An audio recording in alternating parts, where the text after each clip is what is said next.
Marilyn, who just oozed sex appeal very naturally, like no one before or since. Marilyn Monroe is perhaps the most well-known sex symbol of all time.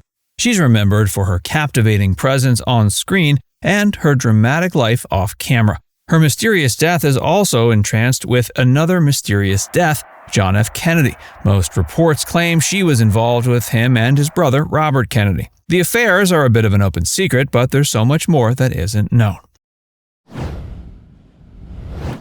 Shocking claims.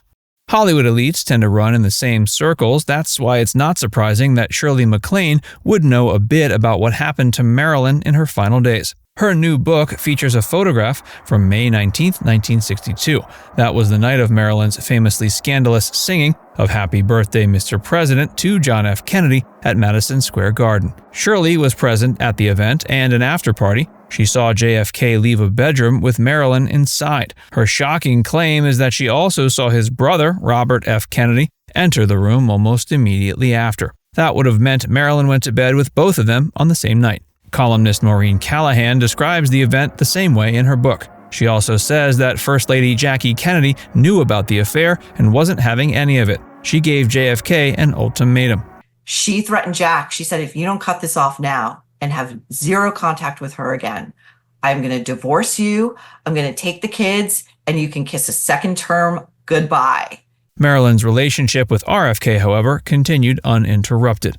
He even supposedly visited her the night she died, August 4th, 1962.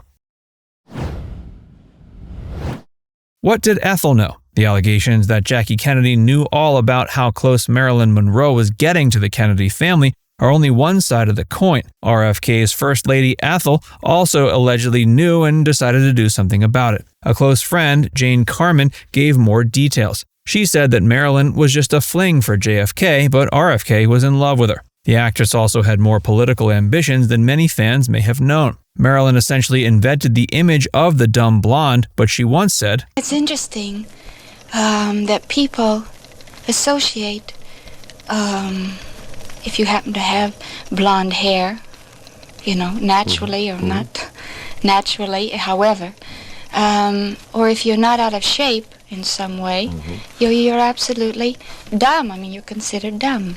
I don't know why that is. She had ambitions to get into the White House, and if she couldn't be John's first lady, she'd be Robert's. One of the major obstacles to their relationship and her ambitions was RFK's temper and fear of being watched. He once found out that Marilyn kept a diary of all their conversations. He became furious, threw it against the wall, and shouted at her to get rid of it. Marilyn threatened to reveal all the details of her affairs to the public. In turn, she was basically told to leave the family alone. Ethel Kennedy knew of RFK's affairs, but stayed by his side for the sake of their 11 children. She never remarried and remained isolated during her later years. Marilyn's final hours.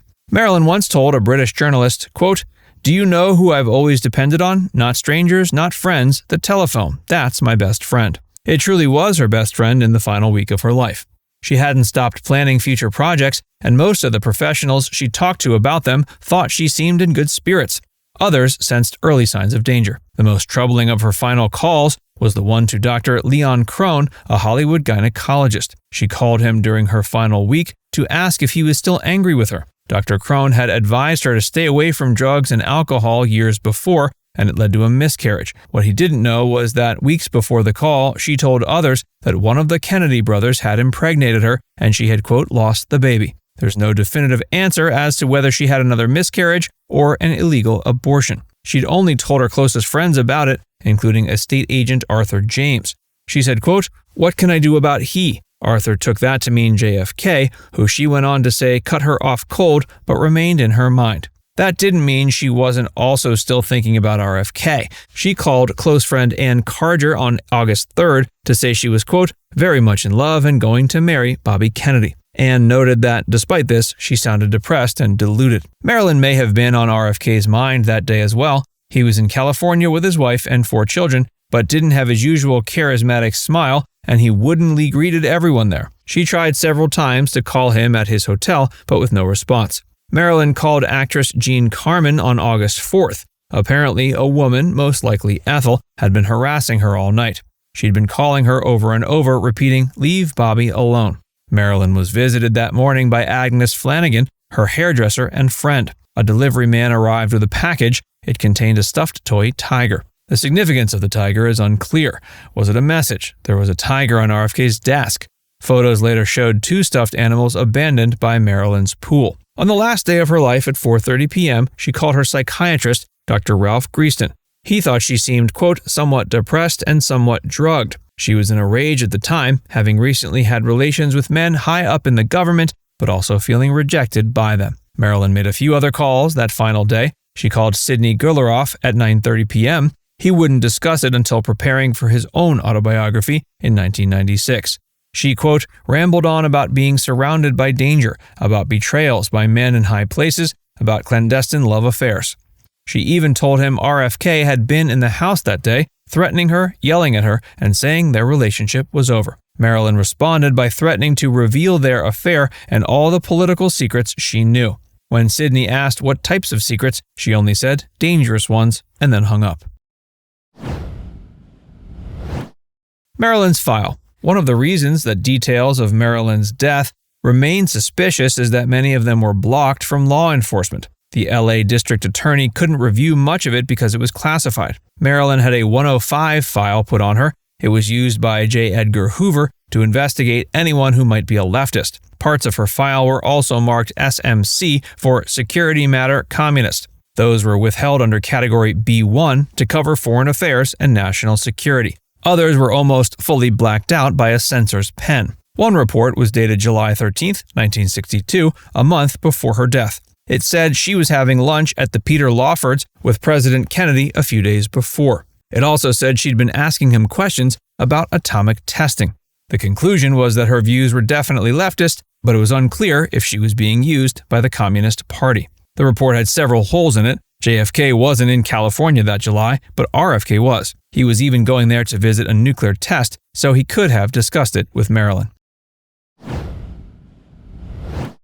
Potential Mafia involvement. The government wasn't the only one keeping a close eye on Marilyn. The Mafia may also have been targeting her. Sam Giancana was the boss of bosses of the Chicago Mafia of the 60s. In July 1961, he walked into an airport waiting room with a team of FBI agents waiting for an interview. 6 months later, the FBI managed to record a conversation between Sam and a Hollywood mafioso named Johnny Rosselli. They'd been hoping to use Frank Sinatra to get an in with the Kennedys, but it wasn't working.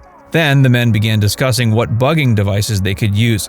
Johnny said he knew where he could get one that was extremely small. Jimmy Hoffa was another enemy of the Kennedys and a friend of Sam's. He got Hollywood private eye Fred Otosh into a meeting who said, quote, what they wanted was for me to start developing a real, in-depth derogatory report file on Jack and Bobby Kennedy. He agreed and got technical help from electronics expert Reed Wilson, security man John Danoff, and other operators. He set up bugs in Peter and Pat Lawford's house, where the Kennedys often stayed.